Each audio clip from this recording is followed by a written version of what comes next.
Hi there, I am Mary Beth Temple from MBT Creates, and by special request, I am making a video on how to shorten a commercial zipper because several people have asked me based on the popularity of my crocheting on a zipper video.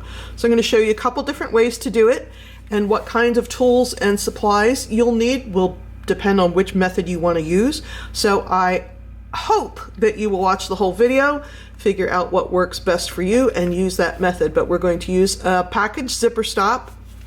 We're going to use a thread bar with the machine and by hand, and we're also going to use a skirt bar to reinforce the thread tacks. But the thing I'm going to say now, if you take nothing else from this video, take this part. You need two things to happen to shorten a zipper. You need something that will function to keep the zipper teeth together and keep them from splitting. And you will need something to prevent the zipper pull, which is this part, from getting caught in a thread tack. So I'm going to show you different methods to accomplish your goal.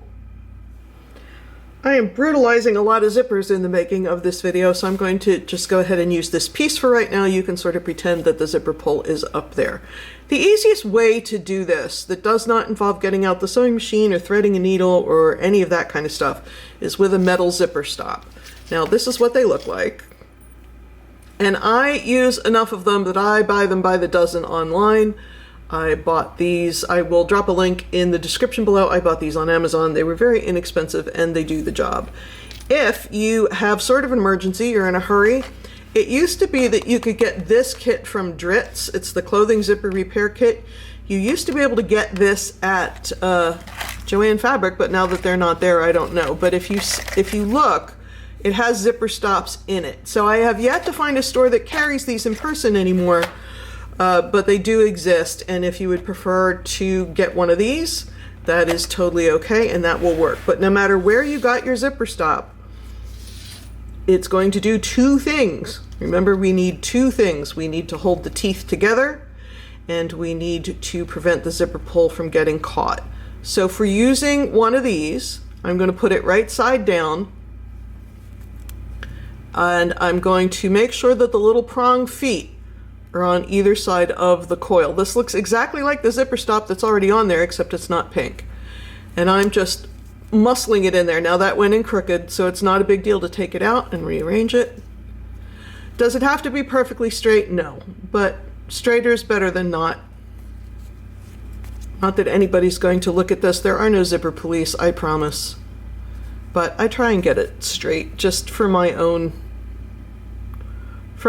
sensibility. So I'm going to go ahead and push this in. Oh my goodness, it does not want to go today. There we go. And now I'm going to go to the back of the zipper, and I'm going to make sure that I know you can't see the way I'm holding it, but I'm putting a lot of pressure on this to make sure that the prongs go all the way through. And then I'm going to use my needle nose pliers. I have a lot of pliers, some for jewelry, some for fabric, but these I keep in my sewing kit so they don't get jewelry gunk and glue and what have you all over.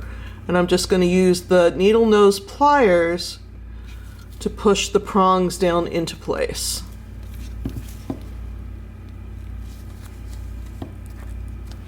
Now, once you get them more or less in place, what you want to do is put one side on the right side and one side on the wrong side, like I'm doing right here, and squish with all of your might, because what you do not want is these little prongs to be sticking into your butt if this is a skirt zipper or a dress zipper. So I'm really giving that some tension, making sure that it's down, and I'm squeezing the living heck out of this to make sure that those prongs are down as tightly as they can go. And now you can see I'm rubbing my finger on it and there is no blood. So you want to make sure your prongs are muscled flat. This is a one-step process. It does both of the things that we need it to do. It keeps the teeth together because there's no space under here, which we'll talk about later.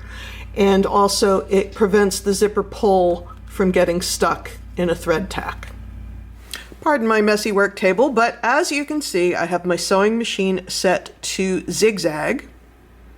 I have it set to my widest stitch width, which in the case of this baby lock is 7. Yours might be different depending on what sewing machine you're using. And I have my stitch length set to 0. Because of this, the sewing machine won't feed the zipper through. It'll hold the zipper right in place, which is exactly what I want. Now that the sewing machine is set up, this takes all of about 2 seconds. You want to center your zipper teeth under the center of the opening in your presser foot, but with the sewing machine set to the widest setting, it's going to go over the nylon coils. It's not going to pierce them. And that's all she wrote. I'm going to go ahead and cut my threads.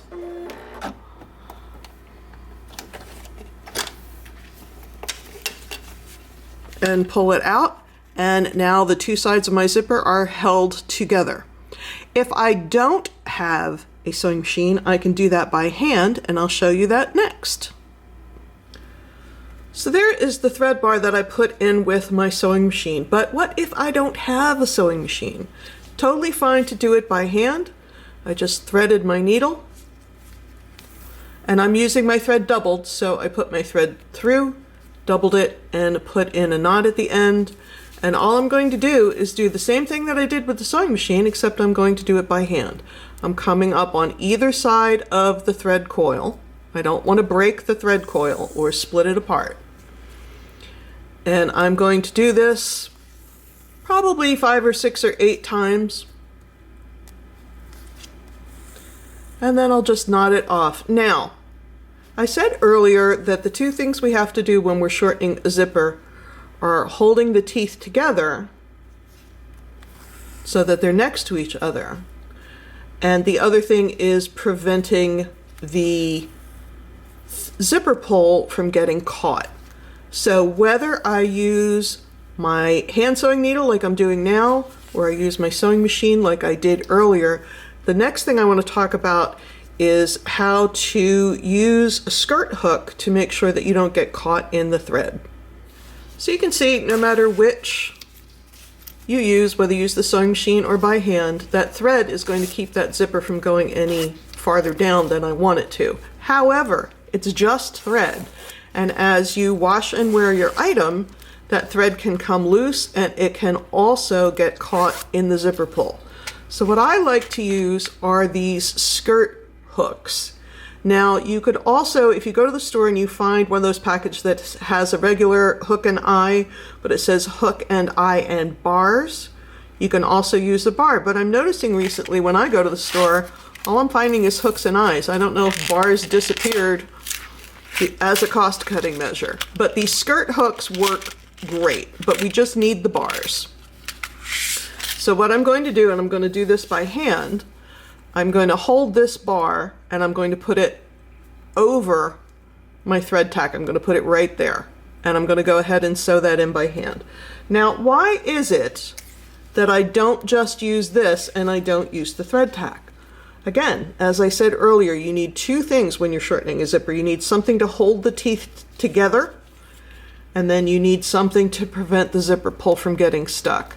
There's so much space in here that my experience is if we go ahead and stitch this on and we haven't put the thread tack underneath, when we cut the zipper, the teeth will want to spread apart. Again, especially as you wash and dry and wear your item.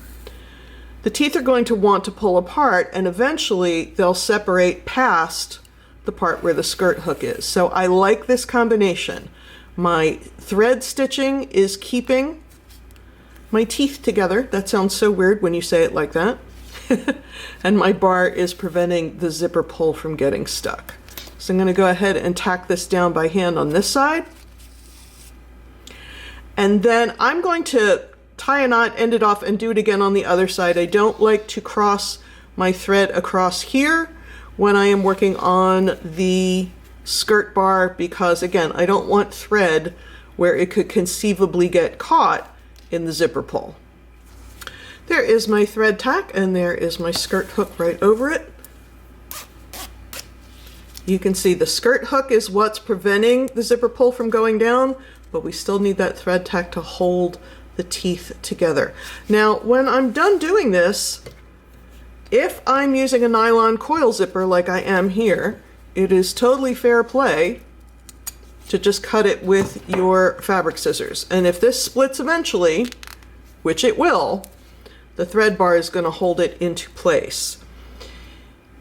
If I had a metal tooth zipper and I went to cut right here, what I would not do is use my good scissors. I'd use my little not good scissors, and I would try and manipulate the blades so that they're between the teeth. You're not going to be able to cut through the coil with any kind of scissors if they have metal teeth. Now, if at that point the extra teeth on the bottom bother you, there is a type of plier that you can use to pull them off the zipper, and I cannot find mine. So what I'm going to do is talk right here for a second, and I'm going to drop in a still photo that I will grab from the internet of the type of plier that you can get, that with a little muscle you can get the metal teeth right off the fabric. But I'm not going to bother to do that with a nylon coil. Those are not offensive, they don't hurt, they don't bother me. I'm not super worried about it. So whether you want to put your zipper in a garment or a bag or put some embroidery on there and crochet on it, I hope you had a good time learning about all the different ways that you can shorten a zipper. I'm Mary Beth Temple from MBTcreates.com. Please like and subscribe. Thanks so much for hanging out with me today.